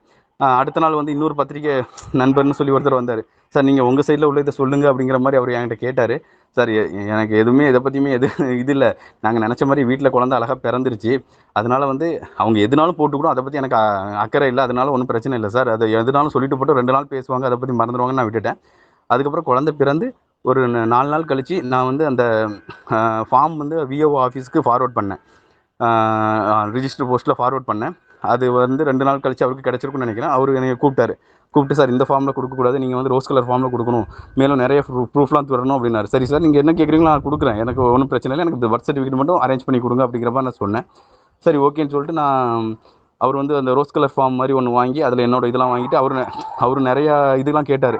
அதாவது உங்களோட மேரேஜ் இது கொடுங்க, மேரேஜ் ஆகும்போது பொண்ணு மைனரா அப்படிங்கிற சும்மா அது அந்த மாதிரி ஒரு அந்த ஒன்றில் தேட்டர். நானும் அவர் கேட்டது எல்லாத்தையுமே பொறுமையாக கொடுத்துட்டேன். சரி சார் இருந்தாங்க இது பார்த்துக்கோங்க, எது கேட்குறாலும் அதெல்லாம் கொடுத்தேன். அப்புறம் நான் கிரீஷார்ட்ட ஃபோன் பண்ணி கேட்கும்போது சார் சொன்னாங்க, நீங்கள் அதெல்லாம் எதுக்கு கொடுக்குறீங்க, அதெல்லாம் உங்களுக்கு வந்து தேவையே இல்லை, இதெல்லாம் சும்மா இது பண்ணுறது, அதனால் எதுக்கு கொடுக்குறீங்க அப்படிங்கிற மாதிரி சொன்னார். நம்ம குரூப்பில் பேசும்போது நிறைய பேர் பார்த்தீங்கன்னா கலெக்டர் ஆஃபீஸில் போய்ட்டு சண்டை போட்டு வாங்கினாங்க அப்படிங்கிற மாதிரி பேசியிருப்பாங்க. ஆனால் நான் என்ன வச்சுருந்தேன்னா, சரி ஓகே இதை நம்ம ஒரு கடைசி ஆப்ஷனாக வச்சுக்கலாம், நம்மளால் எப்படியாவது முடிச்சு நம்மளே வாங்க முடியுதான்னு பார்க்கலாங்கிற ஒரு இதில் வந்து ஃபஸ்ட்டு நான் இதை அப்ளை பண்ணேன். அப்புறம் வந்து ஒரு 10-15 நாள் ஆச்சு, எதுவுமே ரெஸ்பான்ஸ் இல்லை. திருப்பி நான் விஏஓக்கிட்ட ஃபோன் பண்ணி கேட்டேன், சார் என்னாச்சு சார், என்னோட பர்த் சர்டிஃபிகேட் எல்லாமே இதாகிடுச்சு. அவர் வந்து நான் டிடிஹெச்எஸ்க்கு ஃபார்வர்ட் பண்ணியிருக்கேன் சார், இன்னும் எதுவும் அப்ரூவல் ஆகலை, இந்த வாரத்தில் ஆயிரும்னு சொல்லியிருக்காங்க அப்படின்ற மாதிரி சொன்னார். நான் டைம் கொடுத்துருவேன் அவங்க, சரி ஓகே இன்னும் இந்த வாரமாக ஒரு வாரம் கழித்து நானே ஃபோன் பண்ணுவேன். அது ஆகலை. திருப்பி அது அந்த ப்ராசஸ் ஆகிட்டே இருந்துச்சு. கிட்டத்தட்ட ஒரு 1.5 மாதத்துக்கு மேலே ஆயிடுச்சு. எனக்கு பர்த் சர்டிஃபிகேட்டே வரல. நானும் இது ஒரு எளிமையாக முடிஞ்சிடும் அப்படின்ற மாதிரி நினச்சேன். சரி இவ்வளோ இது ப்ரூஃப்லாம் வச்சுருக்கோம். அது ஆனால் வந்து அவங்க வந்து அதை தரக்கூடாதுங்கிறதுல வந்து ஏதோ உறுதியாக இருந்தாங்களா என்னன்னு தெரில. அவங்க எனக்கு அதை அப்ரூவலே பண்ணல. திருப்பி நான் என்ன பண்ணேன்னா, ஒரு ஃபார்முலா ஒரு கம்ப்ளைண்ட் மட்டும் விஓவுக்கு சிசி வச்சுட்டு டிடிஹெச்எஸ் ஆஃபீஸ்க்கும் கலெக்டருக்கும் அனுப்புனேன். இந்த மாதிரி நீங்கள் தராமல் இருக்கீங்க, இது வந்து புறம்பானது, இதன் மூலமாக இதெல்லாம் நீங்கள் வயலேட் பண்ணுறீங்க, அதில் நமக்கு தெரிஞ்ச விஷயங்களை போட்டு நான் அவங்களுக்கு அனுப்புனேன். ஆனால் அதுக்குமே எதுவுமே ரெஸ்பான்ஸ் இல்லை. சரி ஓகே, இவங்க இதுக்கும் ரெஸ்பான்ஸ் பண்ண மாட்டாங்கன்னு சொல்லிட்டு அப்புறம் நான் வந்து குரூப்பில் நம்ம குரூப்பில் வந்து நிறைய பேர் நல்லா வழிகாட்டுது. நம்ம கார்த்தியானா, அப்புறம் வந்து ஆரலியா மேடம், அவங்களாம் வந்து ஏதாவது இப்போ எனக்கு என்னென்னா ஏதாவது ஒரு என்ன பண்ணணுங்கிறது எனக்கு தெரியும். இருந்தாலும் ஏதாவது ஒரு மென்டலாக டிப்ரெஸ் ஆகும்போது, மென்டலாக நம்ம வந்து அஃபெக்ட் ஆகும்போது, என்னடா எல்லாமே நமக்கு எதிராக இருக்காங்களே அப்படிங்கும்போது நான் வந்து அவங்ககிட்ட தான் ஃபோன் பண்ணி பேசுவேன். அப்போ அவங்க கொடுக்குறது அவங்க கொடுக்குற அட்வைஸ் வந்து நமக்கு வந்து ஓகே ஒரு பூஸ்டப் மாதிரி இருக்கும். ஏன்னா வீட்டில் குழந்தை பெற்றுக்கிறேன்னு சொல்லும்போது பார்த்தீங்கன்னா, வீட்டில் யாருமே என்கிட்ட பேசலை. எல்லாருமே ஒரு எதிர்மறையாக தான் பார்த்தாங்க. இவன் இப்படி பண்ணிட்டு இருக்கான் அப்படிங்கிற மாதிரி. சார் இது சரியாக போயிடும்னு எனக்கு தெரியும். ஆனாலும் அந்த டைமில் நான் வந்து ரொம்ப டவுன் ஆகும்போது இவங்ககிட்ட பேசும்போது இவங்க ஒரு ஓகே நமக்கு நம்ம சைடு இவ்வளோ பேர் இருக்காங்க, ஒன்றும் பிரச்சனை இல்லை, நம்ம அவங்களோட முகத்தை பார்க்கல, நேரடியாக இல்லைனாலும் நமக்கும் இவ்வளோ சப்போர்ட் இருக்குது அதுங்கிற மாதிரி ஒரு பூஸ்டப் மாதிரி இருக்கும். அதனால் பார்த்தீங்கன்னா அவங்களுக்குலாம் உண்மையிலே ரொம்ப நன்றி சொல்லணும். நான் ஆரலியா மேடம், கிரி சார், கார்த்தியனா, நிறைய பேர் நான் எப்போ இது பண்ணாலுமே அவங்களோட டைமை ஸ்பெண்ட் பண்ணி நமக்கு இது பண்ணுறதுங்கிறது அந்த டைமில் எனக்கு ஒரு பெரிய சப்போர்ட்டிவாக இருந்துச்சு. சரி ஓகே, நான் அதுக்கப்புறம் விஏஓக்கும் டிடிஹெச்எஸ் அதுக்கப்புறம் வந்து கலெக்டருக்கு ஒரு இது ஃபார்வர்ட் பண்ணேன். அதுக்கு அவங்க எந்த ரெஸ்பான்ஸும் இல்லை. அதுக்கப்புறம் நான் என்ன பண்ணேன்னா, ஆர்டிஓ மூலமாக சிஎம் செல்லுக்கும் கம்ப்ளைண்ட் பண்ணேன். ஆனால் அதுக்கும் எந்த ரெஸ்பான்ஸுமே இல்லை. அவங்க எதுவுமே அப்ரூவ் பண்ணக்கூடாதுங்கிற ஒரு முடிவோடு இருந்தாங்கன்னு நினைக்கிறேன். அப்புறம் நான் ஆர்டிஓ மூலமாக ஒரு இது போட்டு அவங்களோட ஆஃபீஸ்க்கு வந்து கொஸ்டின் கேட்டேன். என்னோட பொண்ணோட சர்டிஃபிகேட் என்னாச்சு, இது யாழ்நிலா சர்டிஃபிகேட்லேருந்து அதுக்கு உள்ள அவங்க அந்த ஆர்டிஓ மூலமாக கேட்கும்போது நம்ம அவங்களோட ஃபைல்ஸோட டீட்டெயில்ஸ் கூட கேட்கலாம். அதனால் அவங்களை கஷ்டப்படுத்துகிற மாதிரி ஒரு 4 கொஸ்டின் போட்டு நான் அவங்ககிட்ட அனுப்புனேன். அதுக்கப்புறம் அந்த டிடிஹெச்எஸ் ஆஃபீஸில் ஒரு மேடத்துக்கிட்ட பேசினேன். கால் பண்ணி கேட்டால் அவங்க ஒரு கனெக்ஷன் நம்பர் கொடுத்தாங்க. மேடம் என்னாச்சு மேடம் என் பொண்ணோட இது அப்படின்னா, சார் இங்கே தான் இருக்குது, நாங்கள் இன்றைக்கி அப்ரூவ் பண்ணிடுவோம் அப்படிம்பாங்க. திங்கக்கிழமை கால் பண்ணி கேட்டால் வியாழக்கிழமை அப்ரூவ் ஆயிரும்பாங்க. அப்புறம் வியாழக்கிழமை கால் பண்ணி கேட்டால் இன்னும் 2 நாள் ஆயிரும்பாங்க, அடுத்த வாரம் வந்துடும். சரி ஓகே, நான் அவங்களுக்கு உடனே இது பண்ணல. ஆனால் வந்து நான் அவங்களுக்கு வந்து தொடர்ச்சியாக ஃபாலோ பண்ணிட்டு இருந்தேன். ஆனாலும் வந்து அந்த அப்ரூவலுங்கிற ப்ராசஸ் வந்து தள்ளி போயிட்டே இருந்துச்சு. அப்புறம் மறுபடியும் ஃபோன் பண்ணால் இன்னொரு நம்பர் கொடுத்தாங்க. என்ன மேடம் இப்படி அது என்னாச்சு, இது நான் இது இருக்குது அப்படிங்கிற மாதிரி இது பண்ணிட்டு இருந்தாங்க. அதுக்கப்புறம் நான் என்ன பண்ணேன்னா, ஆர்டிஐயில் போட்டோன்னே திருப்பி மறுபடியும் ஃபோன் பண்ணும்போது, என்ன சார் ஆர்டிஐலாம் கம்ப்ளைண்ட் பண்ணியிருக்கீங்க அப்படின்னு கேட்டாங்க. நான் சொன்னேன், மேடம் எனக்கு வேறு ஏதாவது ஆப்ஷன் இருந்தால் நீங்கள் சொல்லுங்கள். நீங்கள் வந்து இப்போ பர்த் சர்டிஃபிகேட் எல்லாமே நான் வச்சுட்டேன், வேறு ஏதாவது ப்ரூஃப் இருந்தால் கூட கேளுங்க, நான் கொடுக்குறேன். ஆனால் நீங்கள் ஒரு சின்ன பர்த் சர்டிஃபிகேட் அப்ரூவலுக்கு நீங்கள் இவ்வளோ டைம் பண்ணுறீங்க, எதற்காக இப்படி நடந்துக்கிறீங்கன்னு எனக்கு தெரியல அப்படின்ட்டு நான் அந்த மாதிரி அவங்ககிட்ட கேட்டேன். அதுக்கப்புறம் திருப்பி அப்ரூவல் ஆகலை. ஆர்டிஐ போட்டு ஒரு 15 நாள் கழிச்சு அப்புறம் நான் வந்து அதுக்கு அடுத்தது மேல்முறையீடு பண்ணுறதுக்கு என்ன பண்ணுறதோ அதை நான் ரெடி பண்ணி வச்சுக்கிட்டேன். இவங்க 30 நாளில் ரிப்ளை பண்ணலன்னா அதுக்கு அடுத்தது என்ன ஃபைல் பண்ண, ஏன்னா எல்லாமே ஓரளவுக்கு ஓகே என்ன பண்ணணுங்கிறத அந்த நிறைய வழிகாட்டுதல்கள் யூடியூப்லலாம் இருக்குல்ல, அதை வச்சு இவங்க இப்போ தரலன்னு அடுத்தது இதுக்கு என்ன பண்ணணும்னு இது பண்ணிட்டேன். அப்புறம் நான் வந்து ஹியூமன் ரிசோர்ஸ் இது இருக்குது, அதுலேயும் ஒரு கம்ப்ளைண்ட் பண்ணிட்டேன். ஆனால் ஆர்டிஐ போட்டு ஒரு 10-20 நாள் கழிச்சு பார்த்தீங்கன்னா விஓவே அதுக்கப்புறம் ஃபோன் பண்ணார். ஃபோன் பண்ணி சார் அப்ரூவல் ஆயிடுச்சு, நான் அனுப்புகிறேன்னு சொல்லிட்டு அவர் அனுப்புனார். அதுக்கப்புறம் அதுக்குள்ளே அந்த ஹியூமன் ரைட்ஸ் இதுக்கு போட்டதுக்கும் ஒரு கம்ப்ளைண்ட் நம்பர் ரைஸ் ஆயிடுச்சு. நான் அதுக்கப்புறம் அதுக்கு மெயில் போட்டேன், எனக்கு வந்து இது கிடச்சிருச்சு, தேங்க்ஸ் ஃபார் யுவர் கைண்ட்லி இதுன்னு சொல்லிட்டு நான் அவங்களுக்கும் வந்து ஒரு மெயில் போட்டு அதை அப்படியே ஆஃப் ஆயிடுச்சு. அந்த ஒரு ஆகஸ்ட்டில் பிறந்தா எனக்கு வந்து ஒரு டிசம்பரில் வந்து என் பொண்ணோட பர்த் சர்டிஃபிகேட் என் கையில் கிடச்சிது. அதுதான் அந்த ஆர்டிஐ அந்த மாதிரி இதெல்லாம் நம்ம ஆட்கள் நான் வந்து யூஸ் பண்ணணும். அதை அன்றைக்கும் பேசி போட்டிருந்தேன்.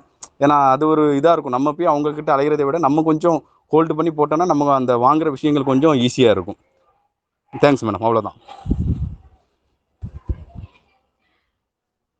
ஹலோ ஹலோ சார், கேக்குதுங்க சார். புயல மாதிரி இருக்கு அந்த இடத்துல நல்ல ஒரு மறுபடியும் போயிட்டு வந்த மாதிரி இருக்கு. தெளிவான சத்யா புரிதலோட கையாண்டிருக்கீங்க சகோ. நீங்க கண்டிப்பாக மேடம், கண்டிப்பாக. வாழ்த்துக்கள் சகோ, பெரிய வாழ்த்துக்கள் உங்களுக்கும். நன்றி நன்றி மேடம், நன்றி மேடம். நீங்க செஞ்சது மிகப்பெரிய தப்பு. டெலிவரி டைம்ல உங்க மாமியார் கூட வச்சிருந்தது மேடம் சார், அதை விட பெரிய தப்பு இவ வந்து ஃபர்ஸ்ட் சொன்னது சார். 2 தப்பு பெரிய தப்பு பண்ணிட்டோம்.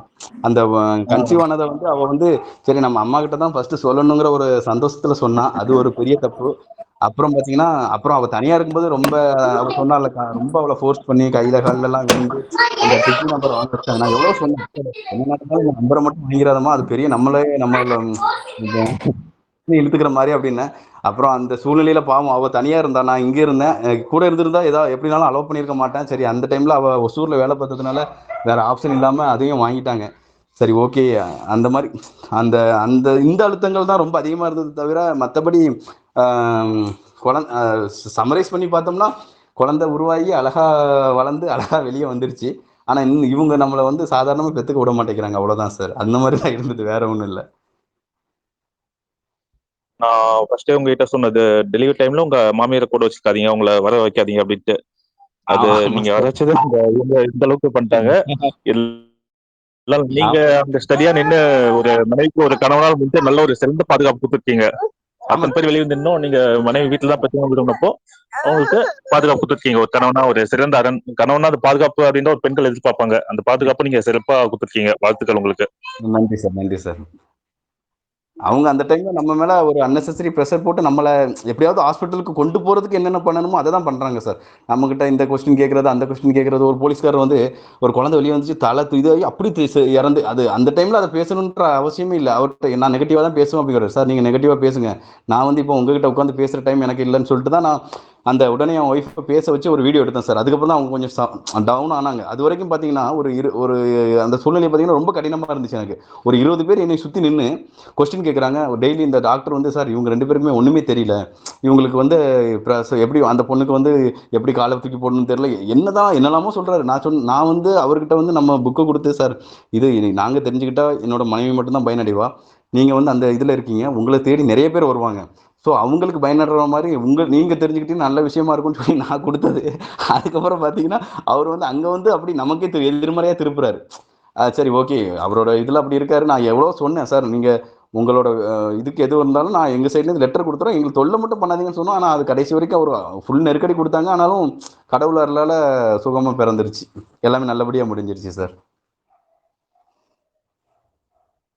அதாவது அவங்களுக்கு வந்து பாத்தீங்கன்னா நீங்க என்னதான் புக் கொடுத்தாலும் படிக்க மாட்டாங்க. படிச்சாலும் சரி இந்த இந்த புக்ல இருக்கு படிச்சாங்களா, இது புரிஞ்சுக்கினாங்களா, இவங்களை எப்படி எல்லாம் பேசி நம்ம என்னது பயமுறுத்த முடியும் அப்படிதான் அவங்க யோசிப்பாங்க. கண்டிப்பாக மற்றபடி சார். என்னது மனிதாபிமானம் அப்படின்றது அந்த துறையில இருக்கவங்களுக்கு ரொம்ப ரொம்ப ரொம்ப குறைவு. ரொம்ப குறைவு. அவங்க கண்டிப்பாக. எப்படியாச்சும் உங்களை மட்டும் வர வச்சுன்னா 100% இன்ஸ்டிடியூஷன் பத்தாதான் ஆக்கணும் அப்படின்னு தான் அவங்களோட எண்ணம். கண்டிப்பாக சார். கண்டிப்பாக கண்டிப்பாக. அதனாலதான் நான் சொன்னது அந்த டைம்ல புரிதல் இல்லாதவங்களும் கூட வச்சுக்க கூடாது அப்படின்னு சொல்லிட்டு. இப்போ ஆமாம் நீங்க சார். ஒருத்தரே இந்த வேலை அந்த மாதிரி இருந்தாங்க. இப்போ அவங்களுக்கு வந்து பாத்தீங்கன்னா உங்க மாமியார் சப்போர்ட்டா இருந்தாங்க. ஆமாம் அவங்க சார். சைடுல ஆமாம். சப்போர்ட்டா இருந்தாவே அந்த அளவுக்கு பண்ணாங்க. இதே உங்க வீட்டுல இன்னும் ஒரு 2 3 பேர் வந்து உங்களுக்கு என்ன சப்போர்ட்டிவா இருந்திருந்தாங்கன்னா அவங்களோட செயல்பாடு வேறையா இருந்திருக்கும். கண்டிப்பா நிலைமை ரொம்ப நம்ம கண்ட்ரோல்ல இருந்திருக்கும். நம்ம இந்த அளவுக்கு பூட்டி அந்த மாதிரி பண்ண சரிங்களா? வேண்டாம், அதனால அவங்கள அது சுத்தி இருக்கலாம், அந்த மாதிரி இருந்திருக்கும். அதான் புரிதல் இல்லாதவங்களும் கூட வச்சுக்க கூடாது அப்படின்னு சொல்லிட்டு சொல்றது. கண்டிப்பா சார். கண்டிப்பா.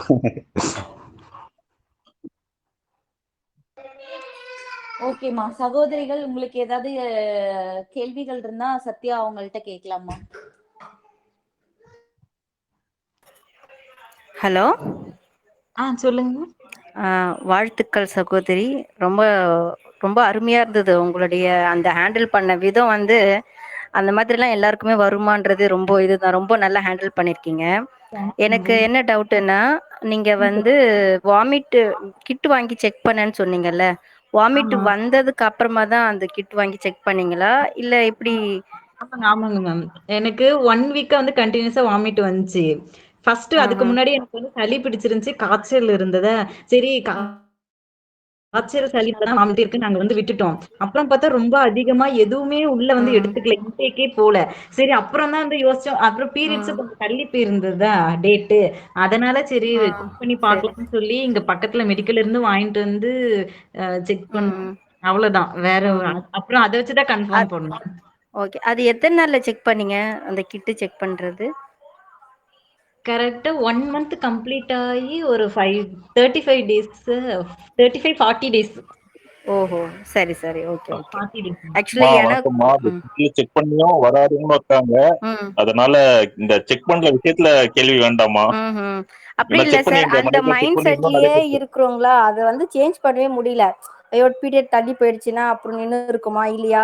இன்னொரு விஷயம், இப்போ நீங்க வந்து இப்போ சொல்றாங்க இல்லையா? மந்த் எண்டு முடியறம்போது வேலைகள்லாம் அவ்வளவா செய்யக்கூடாது, படிக்கட்டு ஏறக்கூடாது.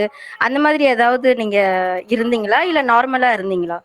இல்லைங்க மேம். நான் வந்து நார்மலா தான் இருந்தேன். மேடம் நானும் ஆ, இதை சொல்றேன். என் ஒய்ஃபுக்கு ஆ, குழந்தை நின்று அந்த அந்த ஆ, நாங்க வந்து அந்த மதுரையில வந்து அதிசயத்துக்கு போனோம். அவ வந்து ஆ, அந்த மேலே இருந்தெல்லாம் சறுக்கிட்டே வந்துட்டா. ஆஹா, அதனால பாத்தீங்கன்னா அந்த டைம்ல அவ நல்லா இருந்தா. அது ஆ, வாமிட் இருந்துச்சு, இருந்தாலும் அவெல்லாம் சறுக்கிட்டு வந்துட்டா. அது அந்த ஓஹோ. கருவோட பலத்தை பொறுத்தது. அது சரி, சரி. நார்மலா அவளால முடியறத அவ பண்ணிட்டு தான் இருந்தா. சரி, சரி. ஓகே. தேங்க்யூ. சிஸ்டர் சந்தேகம் எதுவும் இல்ல. ஆனா நான் வந்துட்டு ஒரு விஷயம் சொல்லணும்னு நினைக்கிறேன். சத்யாக்கா சொன்னாங்க இந்த மாதிரி பனிக்குடம் உடஞ்சோடனே வந்துட்டு எதுவுமே சாப்பிடல, தண்ணி கூட குடிக்கல அப்படின்னு சொல்லிட்டு. ஆனா வந்துட்டு நமக்கு பசி எடுத்ததுன்னா தாராளமா சாப்பிடலாம், தாகம் எடுத்ததுன்னா தாராளமா தண்ணி குடிக்கலாம். ஒரு ஏன்னா நான் ஒரு நிமிஷம் நான் சொல்லிடுறேன். நான் ஏன் அது நம்ம பசி இருந்தா சாப்பிடலாம். நான் ஏன் சாப்பிடலன்னா, வீட்ல அம்மாலாம் இருந்தாங்கன்னு சொன்னேன்ல. நம்ம வந்து அவங்க என்னையே தான் நோட் பண்ணிட்டு இருந்தாங்க. நம்ம அடிக்கடி ரெஸ்ட் ரூம் போறது, இந்த மோஷன் போறது அந்த மாதிரி ஆயிடக்கூடாதுன்றதுனால மட்டும்தான் நான் எடுத்துக்கல. மத்தபடி அது எடுத்துக்கிறது ஒன்றும் தப்பு இல்லை. நான் அவங்களுக்கு தெரிய வேண்டான்ற காரணத்துக்காக மட்டும்தான், வேற ஒன்றும் கிடையாது. சிஸ்டர் உண்மையிலேயே உங்க பதிவு வந்துட்டு ஒரு ஆக சிறந்த பதிவு சிஸ்டர். நிறைய தைரியத்தை கொடுக்குது. எத்தனை பேர் எதிர்த்து வெளியே நின்னாலும் நான் நினைச்சது சரி, நான் அதை செய்வேன்னு சொல்லி நீங்க செஞ்சிருக்கீங்களே சிஸ்டர். அது வந்துட்டு எல்லாருக்குமே ரொம்ப தைரியம் கொடுக்கறதா இருக்கு இல்ல சிஸ்டர். நீ அந்த புக்கு நீங்க படிச்சீங்கனாலே நீங்களும் இதே சுச்சுவேஷன்ல தான் இருப்பீங்க. அந்த இறைவழியில் இனிய சுகப்பிரசவம் புக்கும் வாசிச்சீங்கனாலே உங்களுக்கு புரியுங்க. ஒரே ஒரு நம்பிக்கை தாங்க. நம்ம உடல் வந்து எப்பவுமே தவறு செய்யாது. அப்புறம் நம்ம மேல நம்ம மத்தவங்க மேல நம்பிக்கை வைக்கிறதை விட இறை நம்பிக்கை மட்டும்தான் நம்மள வந்து வழி நடத்தும். அது ஒண்ணுதான். எங்களுக்கு ஒரு சந்தேகம் மேடம். சொல்லுங்க சார். சேலம் மாவட்டத்துல இருந்து கஸ்தூரி மணிவண்ணன் பேசுறோம். சரிங்க சார். இவன் இந்த இறைவழி புக்கு எங்க வாங்குறதுன்னு தெரியல எங்களுக்கு. அந்த லிங்க் இல்ல யார்கிட்ட வாங்கணுமோ அதை இருந்தா கொஞ்சம் ஷேர் பண்ணுங்க. எல்லாமே வந்து நம்ம குரூப்ல ஷேர் பண்ணிட்டே தான் சார் இருக்காங்க. அவங்க கான்டாக்ட் எங்க பர்ச்சேஸ் பண்ணணும் எல்லாமே போட்டிருக்காங்க சார்.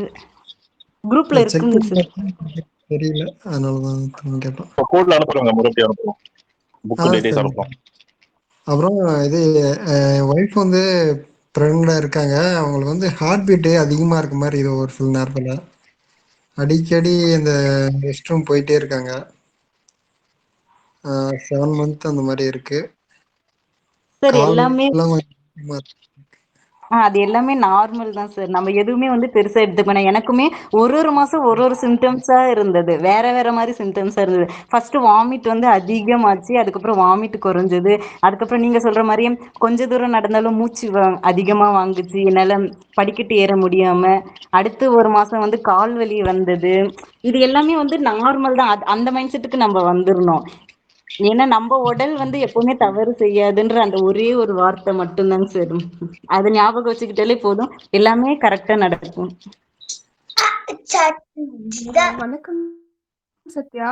நீங்க வந்து சொன்ன பதிவு நான் கேட்டிருந்தேன். ரொம்ப நல்லா இருந்தது. ரொம்ப சிறப்பா சொன்னீங்க.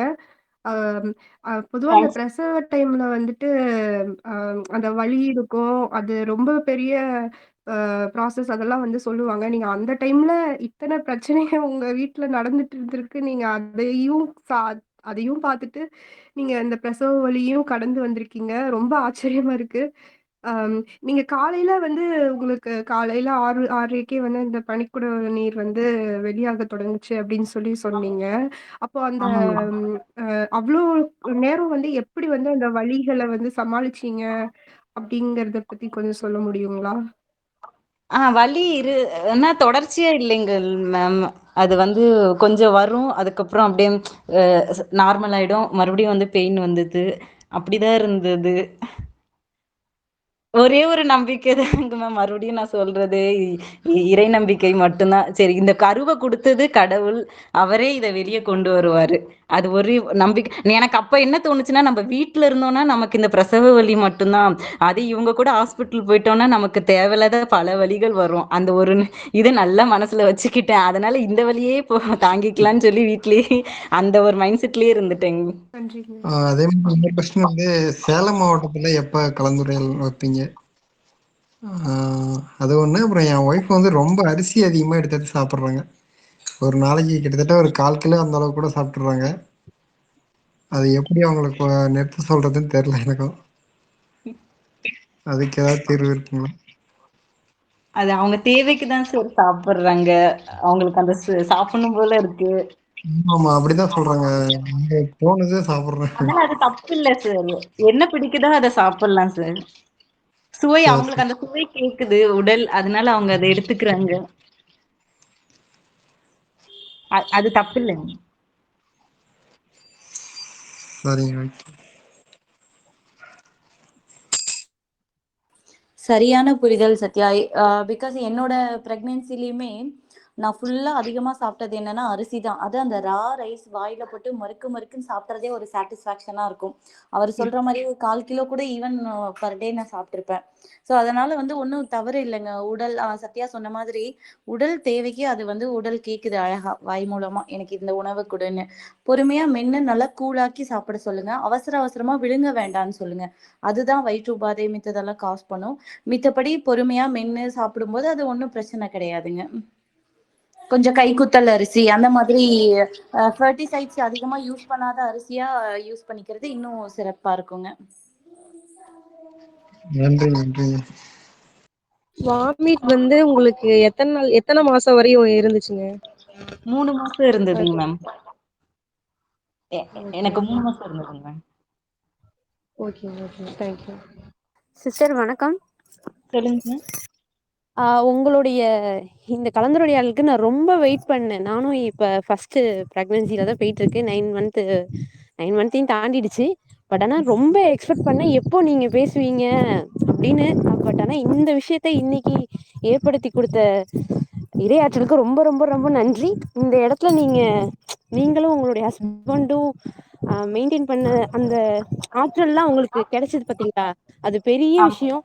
ரொம்ப ரொம்ப நன்றி. இந்த ஏற்பாடு பண்ண அட்மின்ஸ்க்கும் இன்னைக்கு இந்த இந்த விஷயம் எங்களுக்கு எல்லாத்துக்கும் கிடைச்சதுக்கு ரொம்ப நன்றி. தேங்க்ஸுங்க தேங்க்ஸுங்க. அதே மாதிரி இப்போ இவங்க விஷயத்துல ஒரு தவறு, பஸ்ஸர் கேட்ல ஒரு தவறு செஞ்சிருந்தான்னு பாத்தீங்கன்னா, அவங்க கேட்ட எல்லாமே சுத்த தப்பு. ஒண்ணு நம்ம கொடுக்க வேண்டியது என்னன்னு பாத்தீங்கன்னா, இந்த பிங்க் கலர் ஃபார்ம்ல அந்த பிங்க் கலர் ஃபார்ம் பதிலா அந்த ஃபார்ம் வந்து நம்ம டூப்ளிகேட்டா நம்ம பிரிண்ட் எடுத்து கொடுக்குறோம். அது வந்து பிங்க் கலர் ஃபார்ம்ல ஃபில் பண்ணி தர சொன்னாங்கன்னா அது ஓகே. மற்றபடி சாட்சி சைனு அந்த ஃபார்ம் கொடுக்குறது ஆதார் கார்டு, ஜெராக்ஸ், வீட்டு அது மட்டும் கொடுத்தாலே போதும். ஆனா அவங்க இதுக்கு வேணும் அது வேணும்னு சொல்லிட்டு தேவலாம் கேட்க சொல்லி நம்ம கொடுத்தோம்னாலே அவங்க தெரிஞ்ச என்னது அதுக்காக கேட்டனாலே நம்ம தெரிஞ்சுப்பாங்க. இவங்களுக்கு எதுவும் விஷயம் தெரியல, இவங்களை இன்னும் அலைய விடலாம் அப்படின்ட்டு. ஃபார்ம் கொடுத்தோம் நம்ம எனக்கு தகவல் நான் தெரிவிச்சாச்சு, 70 டேஸ் நான் கொடுத்தாச்சு, இது மேலே எதுவும் தர முடியாது சொல்லிட்டு அந்த இடத்துல நம்ம ஸ்ட்ரிக்டா நிக்க சொல்ல இன்னும் கொஞ்சம் ஃபாஸ்டா வேலையாகும். அதே மாதிரி அடுத்த வாரம் சொல்றாங்களா, ஒரு முறை நம்ம இந்த நீ அடுத்த வாரம் அப்படின்ற ஒரு முறை சொன்னாங்கன்னா அதுக்கு அடுத்த வாரம் நீங்க போக சொல்ல எழுதி கேளுங்க. அடுத்த வாரம் வந்தா நீ தரலாம் அப்படின்னு சொல்லிட்டு எழுத்தாங்க அப்படின்னு சொல்லி கேளுங்க. அங்கேயே அவங்க வந்து ஸ்டாப் ஆயிடுவாங்க. ஏன்னா நம்ம சொல்ல சொல்ல சரி சரின்னு ஓகே சொல்லியிருந்தோம்னா தொடர்ந்து இப்படிதான் ஆகும். அது கொஞ்சம் இன்னும் ஈஸியா பண்றதுக்கு பார்க்கணும். ஹலோ. சொல்லுங்க. நல்லா பொறுமையா பேசுனீங்க. உங்களோட பொறுமைக்கு உங்களோட உறுதிக்கு வாழ்த்துக்கள். எப்போதும் அந்த பொறுமை உறுதி எப்போது இருக்கணும். இவ்வளோ பிரச்சனைகள் நடுவுல அத நல்லபடியா 2 பேரும் சேர்ந்து அதை கொண்டு வந்து நிரூபிச்சு காட்டிருக்கீங்க. எனக்கு அந்த பனிக்கூடம் உடைஞ்சது இல்லையா, உடைஞ்சு எத்தனை நாள் கழிச்சு குழந்தை பிறந்தது? காலையில பனிக்கூட உடைஞ்சதுங்க மேம். ஈவினிங் பாப்பா வந்துட்டாங்க. ஈவினிங் பிறந்துட்டாங்க. ஓகே. உங்க பிறந்த உடனே அவங்க அழுதுட்டாங்களா? ஆமா, வரும்போதே கத்திட்டு தான் வந்தாங்க. வந்துட்டாங்க. அப்புறம் நீங்க பிறந்ததுக்கு அப்புறம் நீங்க உடனே பால் கொடுத்துட்டீங்களா? இல்ல, அவங்க அழுதாங்க. நான் பால் எல்லாம் எதுவுமே கொடுக்கல, தண்ணி தான் கொடுத்தோம். ஓகே. சரி. இப்போ எந்தாவது உங்களுக்கு ஜலதோஷம் ஏதாவது வந்ததுன்னா நீங்க என்ன செய்வீங்க? எதுவுமே பண்ண மாட்டீங்க? எதுவுமே இல்லல்ல, நார்மலா இருக்காங்களா எப்போதும்? நீங்க என்ன ஃபுட் எல்லாம் சாப்பிட்டீங்க? பாப்பாக்கு கேக்குறீங்களா? ஆமா, நீங்க உங்க பாப்பாக்கு எல்லாருக்கும் என்ன சாப்பிட்டீங்க? மணிக்குழு புதுசுங்களாமா? மேடம், அது ஃபர்ஸ்ட் 3 மாசம் அவங்க வந்து எதுவுமே சாப்பிடல மேடம், அதுதான் உண்மை. எது சாப்பிட்டாலுமே அவங்களுக்கு வாமிட் வந்துடும். நானும் அவ சாப்பிடுவான்னு சொல்லி வாங்கி கொடுத்தேன். ஆனா உண்மையில பாத்தீங்கன்னா ஃபர்ஸ்ட் ஒரு 2 நாள் தண்ணி கூட குடிக்காம இருந்தா. ஆனா நாங்க அதை எப்படி எடுத்துக்கிட்டோம்னா சாப்பிடணும்னா அது ஒரு இயல்பானதுன்னு சொல்லி எடுத்துக்கிட்டோம். ஸ்பெஷலா எதுவும் சரி. சாப்பிடல. ஏன்னா சிலருக்கு அது சாப்பிடக்கூடாது அப்படி இல்ல. இவளால சாப்பிட முடியல. ஏன்னா சாப்பிட்டது எல்லாமே வெளியே வந்துருது. அதனால பாத்தீங்கன்னா அவளுக்கு அந்த ஒரு பெருசா சாப்பிடல.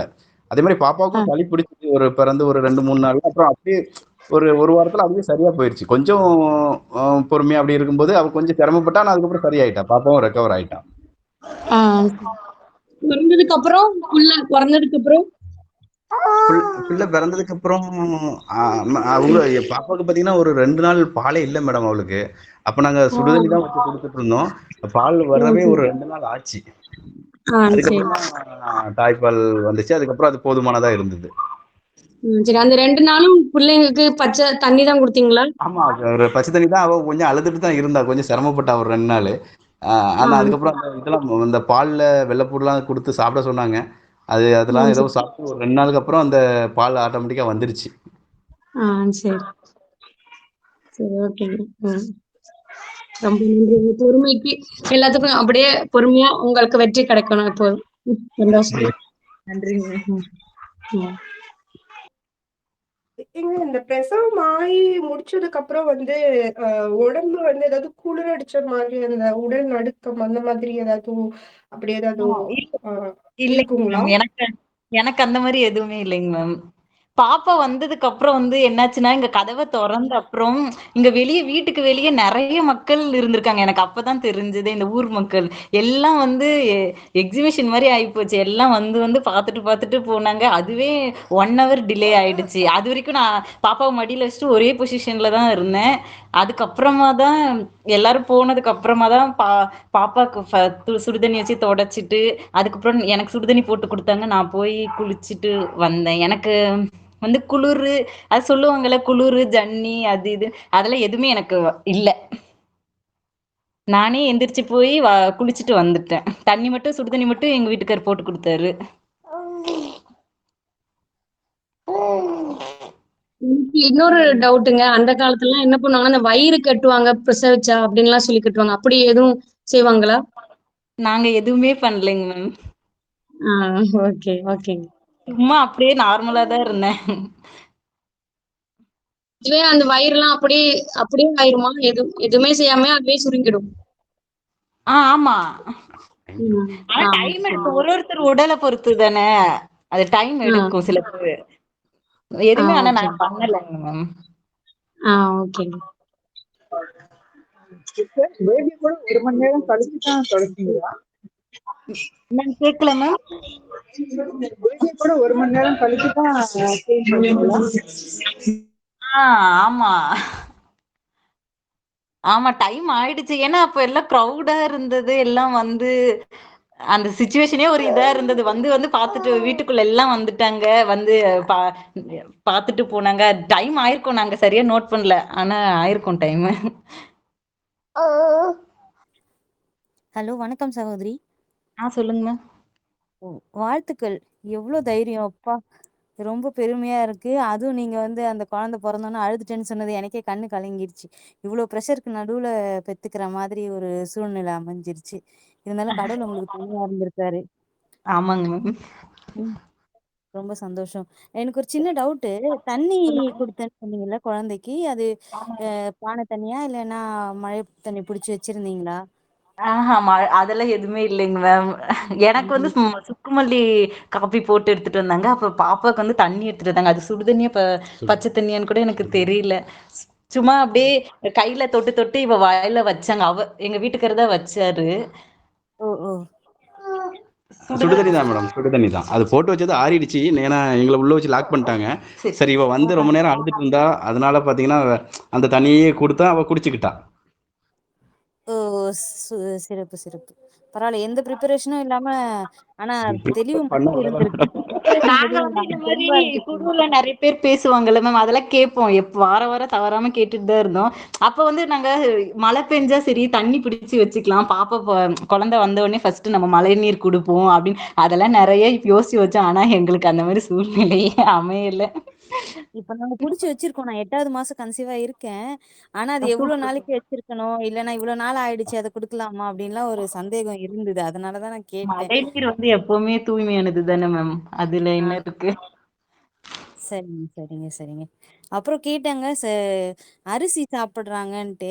எனக்கு அது மாரி அரிசி கூட சாப்பிடணும்னு தோணல. திருநூறு பார்த்தா ரொம்ப டெம்ப்ட் ஆகுது. அதுவும் இப்பதான் இவ்வளோ நாளா நான் சாப்பிட்டதே கிடையாது.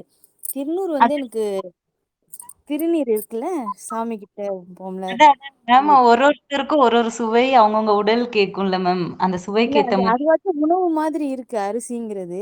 இது நான் சாப்பிட் எ எ ஒரு மாரி நம்மளுக்கு அது தப்புன்னு தெரிஞ்சாலும், அத மீறி கை எடுத்து வாயில டக்குன்னு போட்டுருது. அதனால ஒரு சின்ன ஒரு இல்ல கலக்கமாவே இருக்கு. பயப்பட வேண்டாம் மேம். நெறைய பேர் குழுவிலேயே சொல்லியிருக்காங்கல்ல, சாம்பல் சாப்பிடணும் போல இருக்கும். அந்த மாரி. சரி. அது தப்பு இல்லதாங்க மேம். சரிங்க. அது ரொம்ப நன்றி. உங்க உடல் வாழ்த்துக்கள். கேட்குது அவ்வளோ. சரிங்க, சரிங்க. அம்மா சாம்பல் நன்றி. ஓகேம்மா. ஆனா வந்து ஆ. திருநீருங்கும்போது என்ன கெமிக்கல் போட்டு ப்ராசஸ் பண்ண வருது ஆ இல்லைங்களா? அது கரெக்ட். ரொம்ப அதுதான். கொஞ்சம் டேஞ்சர். அது யோசிங்க. திருநீருக்கு ஆல்டர்னேட்டிவா வேற ஏதாவது உணவு பொருள் ஓகேம்மா. இப்ப சாம்பல்னாலுமே வீட்ல நம்ம விறகு நல்ல ஒரு விறகு குச்சி வச்சு எரிப்பாங்க. அது கூட ஓகே தான். பட் ஆனா நீங்க ம். வந்து திருநீர் வந்து ரொம்ப டேஞ்சர்மா. நான் சொல்லணும்னா வேண்டான்னு தான் சொல்லுவேன்மா. ஆ ஏன்னா என்ன சரிங்க, சரிங்க. ப்ராசஸ் பயங்கர கெமிக்கல்மா திருநீர் அந்த கலர் கொண்டுட்டு வர்றதுக்கு அந்த டெக்ஸ்சர் கொண்டுட்டு வர்றதுக்கு பயங்கர கெமிக்கல் யூஸ் பண்றாங்க. நீங்க கொஞ்சம் உங்க உணவு தேவையை கொஞ்சம் கவனிங்களே. திருநீருக்கு பதிலா வேற எதுலயாவது உணவுல வந்து ஆர்வம் வரும்போது அதை நல்லா மென்னு சுவைச்சு எடுத்துக்கோங்க. சரிங்க, சரிங்க, சரிங்க. இது திருநீர் கண்டிப்பா வேண்டாமா. இல்ல இன்கேஸ் வந்து என்கிட்ட ஒரிஜினல் திருநீர். ம். இருந்தாலுமே அத மீறி தான் வந்து அ இவ்ளோ நாள் நான் குழந்தையில இருந்தே அத பெருசா எடுத்து சாப்பிட்டதில்ல. அப்பா அந்த திருநீர் வைக்கும்போது வாயில கொஞ்சமா போடுவாங்க. அவ்வளோதான். மத்தபடி வந்து இப்பதான் அந்த மாதிரி இருக்கு. சரி நான் மாத்திக்கிறேன். தேங்க்ஸ்ங்க. ஓகேம்மா. வேற ஏதாவது நீங்க ஃபுட்டுல கொஞ்சம் யோசிச்சு பாருங்களே. அதுக்கு ஆல்டர்னேட்டா ஃபுட் ஈக்குவலன்ட்டா வேற எதுலயாவது ஆர்வம் இருந்துச்சுன்னா அத தாராளமா எடுத்துக்கோங்க. திருநீர் கண்டிப்பா வேண்டாம்மா. In case okay. உங்களுக்கு வந்து ஒரு நல்ல திருநீர் கிடைக்குது. திருநீர் என்னன்னு தெரியும் இல்லைங்களா? மாட்டு சாணத்தை எரிச்சு அந்த இதுல வர்றது சாம்பல் தான் திருநீரும்பாங்க. இன்கேஸ் அந்த மாரி ஏதாவது அது ட்ரை பண்ணி பாருங்க. முடிஞ்சா வீட்லயே ட்ரை பண்ணி பாருங்க. செஞ்சு பாருங்க. அத சாணத்தை எரிச்சு பவுடர் ஆக்கி. அது நம்ம அதுக்கப்புறம் செஞ்சதுக்கப்புறம் நமக்கு சாப்பிட தோணுமான்றது இன்னொரு டவுட்டு. ஸோ அதனால திருநீர் வேண்டாமா?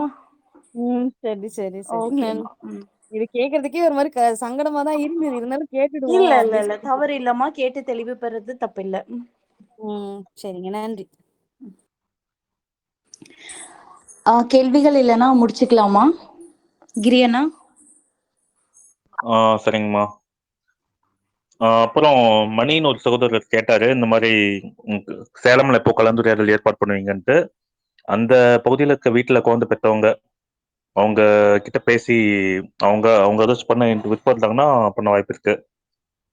அது சீக்கிரம் சொல்றோம். ஒருவேளை சேலத்துல இருந்து பக்கத்து மாவட்டத்துல யாராச்சும் வீட்டுல குழந்தை பெற்றவங்க கூட ஏற்பாடு பண்ணாங்கன்னா நீங்க கலந்துக்க பாருங்க போயிட்டு.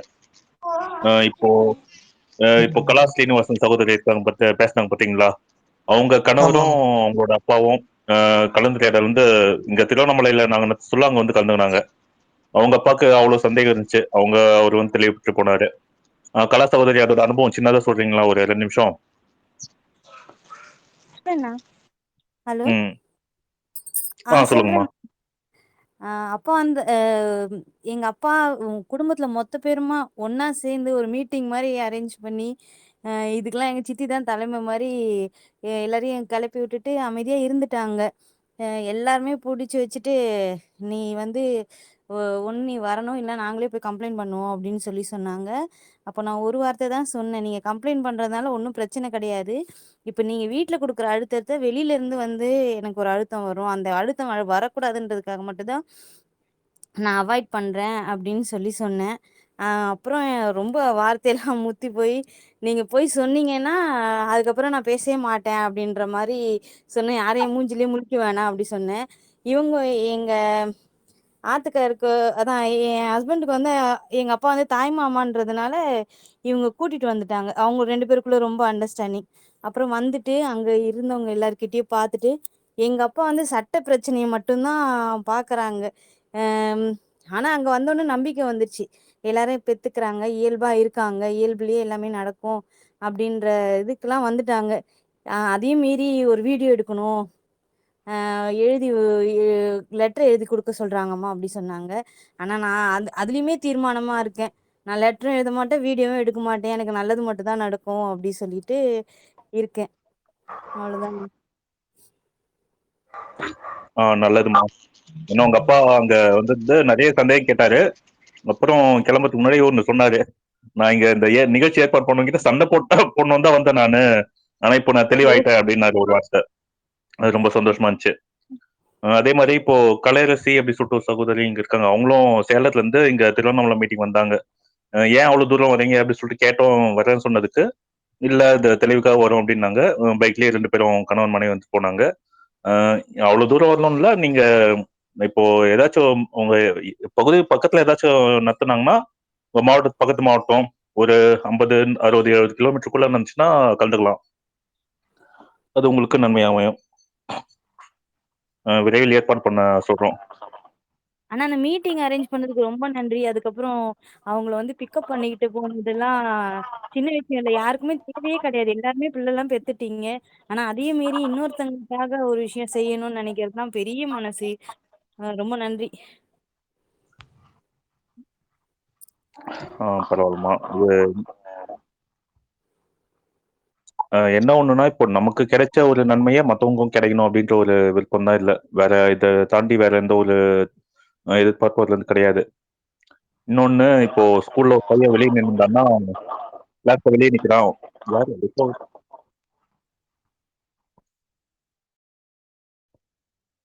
கிளாஸ்ல ஒரு பையன் வெளியே நிக்கிறான்னா அவன் என்ன செய்வானா, அது நம்ம மட்டும் தனியா வெளியே நிக்கிறோமே, நம்ம கூட ஒரு 2 பேர் நின்னா நல்லா இருக்குமேன்னு யோசிப்பான். இதே 2 பேர் நின்னா இன்னும் ஓரளவு நார்மலா இருக்கும். இதே ஒரு 10 பேர் நின்னா இன்னும் நல்லா இருக்கும். கிளாஸே வெளியே வந்து நின்னா இன்னும் நல்லா இருக்கும்ல. அந்த மாதிரி சரி நம்ம வீட்டுல வந்து பெற்றவங்க இருக்கும், நம்மள மாதிரி இன்னும் நிறைய பேர் இல்ல நமக்கும் நல்லா இருக்கும் அப்படின்னு சொல்லிட்டு அது ஒரு சின்ன சுயநலமான எண்ணம் அது. ஆனா நமக்கு எச்ச நன்மை மத்தவங்களுக்கும் போய் சேரணும் அப்படின்ற ஒரு நல்ல எண்ணம். அது எனக்கு கிடைச்சது. எனக்கு இது ஃப்ரீயா கிடைச்சது நண்பர்கள் மூலமா. இது நிறைய பேருக்கு போய் சேரணும் அப்படின்ட்டு. டாக்டர் ஃபஸ்லூர் ரஹ்மானும் அந்த ஒரு எண்ணத்துல தான் இதை ஆரம்பிச்சு வீட்டில் இறைவழிங்க சுப்ரசம் புத்தகம் எழுதுந்து. அதுக்கு முன்னாடி அதை பத்தி பேசுனப்போ ஒவ்வொரு பெண்ணும் அவங்க வீட்டுல தான் பிரசவ வைக்கணும், கணவன் மட்டும் தான் கூட இருக்கணும், எந்த ஒரு கை தீண்டலும் அந்த டைம்ல கூடாது அப்படின்ற ஒரு விஷயத்த அவரு சொன்னது. சரிங்களா? அதுதான் இப்போ சாத்தியமாயின்னு இருக்கு. ஏன்னா இப்போ டாக்டர் ஃபஸ்லூர் ரஹ்மான் சொன்ன புதுசுல வீட்டுல குழந்தை பெற்றவங்க இறைவழி சுப்ரசம் புத்தகத்துல கூட அவங்களோட அனுபவத்தை சொல்லியிருப்பாங்க. அப்போதைக்கு கூட யாராச்சும் வச்சிருந்திருப்பாங்க. ஆனா இப்போ வந்து அந்த கூட யாரும் இல்ல, தேவையே கிடையாது அப்படின்றது தான் இப்போ வீட்டுல தனியா குழந்தை பெற்ற ஒவ்வொரு சகோதரியும் சொல்ற விஷயம். வேற ஏதாவது சந்தேகத்துல கேளுங்க, இல்ல முடிச்சுக்கலாம். சிஸ்டர் சத்யா, இங்க ரொம்ப கேக்குதா? சொல்லுங்க. கங்க்ராட்ஸ்ங்க ஃபர்ஸ்ட் உங்களுக்கும் உங்க பாப்பாக்கும். ஏன்னா கவர்மெண்ட் ஆஃபீஸ் போனா நம்மள தான் நிக்க வைப்பாங்க. ஆனா நீங்க கவர்மெண்ட் செக்ரட்டரியே செக்யூரிட்டியா நிக்க வச்சீங்க பாருங்க. உங்க பாப்பா பேர் என்னப்பா? பாப்பா பேர் யாழ்நிலா. யாழ்நிலா. அவங்க வந்து ரொம்ப ஃபியூச்சர்ல கவர்மெண்ட்கே ஹெட்டா வருவாங்க. ஏன்னா இவ்வளவு பேர் கவர்மெண்ட் செக்யூரிட்டியோட ஒரு குழந்தை பிறக்கணும்னா அது அது ரொம்ப சந்தோஷங்க. அதனாலதான் சரி சொல்லிட்டேன். தேங்க்ஸுங்க. இந்த குழுல வந்து இருக்கிற குரூப் அட்மின்ஸ்க்கு எல்லாருக்குமே வந்து தேங்க்ஸ் சொல்லிக்கிறேங்க. நீங்க எப்போ நம்ம கால் பண்ணாலுமே அவங்க வந்து என்ன கேள்வி கேட்டாலுமே ரெஸ்பான்ஸ் பண்ணிடுவாங்க. ஆர்லியா மேம், கிரிதரன் சார், அன்பு சார், இவங்ககிட்ட ஏதாவது ஒரு பிரச்சனை வரும்போது டக்குன்னு கால் பண்ணா எப்படி அதை ஹேண்டில் பண்ணணும், அந்த சுச்சுவேஷன்ல எப்படி நம்ம சமாளிக்கணும், அது நல்லாவே கைட் பண்ணாங்க. ரொம்ப ரொம்ப தேங்க்ஸுங்க. அப்புறம் சகோதரி, எனக்கு ஒண்ணு சொல்ல விருப்பப்படுது, நான் சொல்லவா? சொல்லுங்க மேம். இல்ல, இப்ப இந்த வீட்டுல குழந்தை கொடுக்குறவங்க இவ்வளவு சவால்கள் எதிர்த்து இந்த கவர்மெண்ட் இவ்வளவு சவால்கள் எதிர்த்து அந்த மாதிரி பிறக்கிற பிள்ளைங்க இல்ல அவங்க கூட அதுக்கு முன்னாடி ஹாஸ்பிட்டல் தெரியாம போறது ஏதோ அந்த மாதிரி முடிவெடுத்து பிறக்கிற பேரண்ட்ஸ் எல்லாருமே அவங்களோட பிள்ளைங்களை எதிர்காலத்துல ஒரு நேர்மையான அதிகாரியா வரணும் அப்படின்னு சொல்லி வந்து அதே மாதிரி அந்த பாதையிலேயே உருவாக்கணும். அதையும் இந்த பிள்ளைல கூடவே சொன்னீங்கன்னா நல்லா இருக்கும். மேம் கொஞ்சம் தெளிவா கேட்கலைங்க. நான் பேசுறது சரியா கேட்கலையா? ஆமா, பாதி கேட்டுச்சு, அதுக்கப்புறம் வந்து இறைச்சலா இருக்கு. எது வரைக்கும் சொன்னது குழந்தை நேர்மையா வளர்க்கிறது. ஆமா, அந்த குழுல உள்ள அஜெண்டா இந்த மாதிரி நேர்மையா இவ்வளவு நம்ம எதிர்த்து போராடி குழந்தை பெக்கிறோம். அவங்க எல்லாருமே அவங்க குடும்பத்துல உள்ளவங்க எல்லா பிள்ளைங்களையும் நேர்மையா இதே மாரி நம்மளும் நம்மளோட லைஃப்ல கடைசி வரைக்கும் இருக்கணும். வாழ்க்கையிலேயே நம்ம எல்லா விஷயத்திலயும் நேர்மையா இருக்கணும். நம்ம வேலைக்கு போனாலும் நம்ம செய்யற வேலையில நேர்மையா இருக்கணும். நம்மளும் அந்த மாதிரி நடந்துக்கணும் அப்படின்னு சொல்லி நம்ம பிள்ளைங்களையும் அதே மாதிரி வளர்க்கணும் அப்படின்னு சொல்லி அதையே இந்த குழுல வலியுறுத்துறாங்க எல்லாருமே.